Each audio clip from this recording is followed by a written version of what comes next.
Okay. Is everybody in? Oh.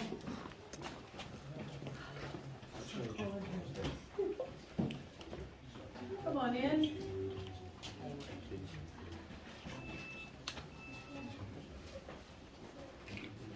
Come on in. There's a couple seats over there, but it is nice and cool in here.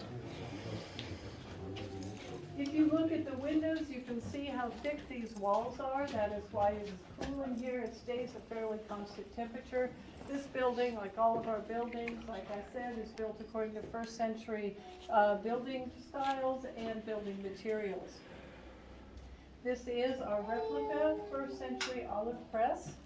We've investigated the ruins of presses, and there are indeed some very ancient presses still in operation, so we know this is very accurate. So in October, when we harvest the olives, we bring them up here, stick them in this trough. We connect the donkey to this beam, and the donkey runs the stone around and around, and it crushes the olives. We crush the skins, the meat, the seeds, everything is crushed in here. We crush it until we have a mash, this brown here, and we use the mash. We fill these baskets. You see these baskets have a hole in them. We fill the outside rim. It kind of ends up looking like a tire. We fill 8 or 10 of these, and we take them to the press. There are 2 parts to this. This is the crush. The second part is the press. We're going over here. We have 2 beams. These beams are the olive press. They get the oil out.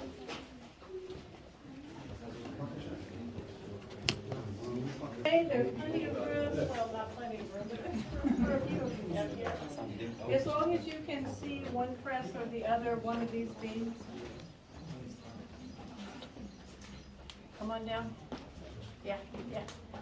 You can fill in here. As long as you can see one of the beams, you're good. So we take 8 or 10 of these baskets that have been filled with the mash, and we set them over this vat underneath these round boards. There is a vat underneath, which is why there's a hole in here. This beam is the press. We lower the beam using the ropes and pulleys, and it pushes this board down and presses on the baskets. There is a vat underneath. The oil and the water goes into the vat, and the oil is lighter than water, so it floats on top, and we skim it off. We press the olives 3 times. The first press is just with the beam. It is the purest oil, and in the first century, all of the first fruits had to go to the temple in Jerusalem, so the first oil went to the temple and was used for lighting the menorahs and for anointing kings and priests.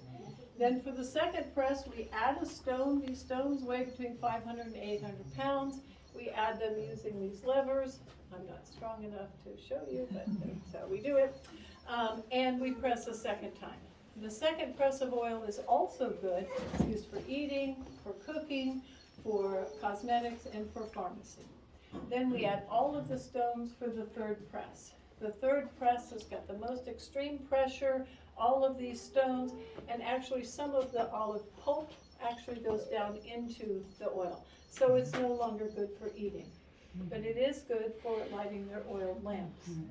Put oil in here, there's a little wick, and they have these all through their house. This is how they light their houses. Also, they use that oil for olive oil soap. We collect the baskets, we scoop out the leftover mash. There's still a little bit of oil in it, and so it's useful for helping to start light fires. So, in Aramaic, this is called the Gat Shmanim. In Hebrew, it's called Gethsemane. Jesus was in the Garden of Gethsemane the night before his crucifixion. We press the olives 3 times. Jesus prayed 3 times. The first press goes to the temple. His first prayer, all of his prayers actually were to his Father, not my will, but your will be done. The second press is for food. He said, please take this cup from me, but again, not my will, but yours be done. Now his third prayer, he was under extreme pressure, just like the third press of the olive oil. The pulp goes into the oil, his blood came out in his perspiration. He knew his light was about to be extinguished. But 3 days later, it burst forth again. 3 presses, 3 prayers, 3 days. Amen. Any questions about the olive press or olive oil? I have one. Yes. So the olive soap was something in biblical times? The what? Olive soap. Oh, yeah, everybody needs soap. They did, but they did soap with the olive. Yeah, they made soap with the 3rd press. Okay. Yes. And for the walls, what did they use to flatten? Like this, more? Oh, this is a special, a plaster that they make. We'll talk more about it in the synagogue. We'll talk about the plaster. I have a Yeah. question. Yes, About how much time would it take to build one of these and make it operational?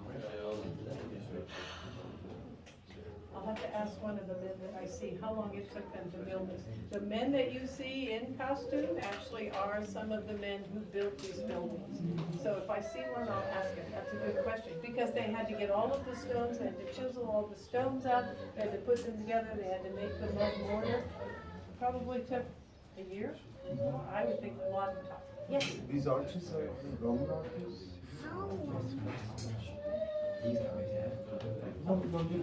Yeah.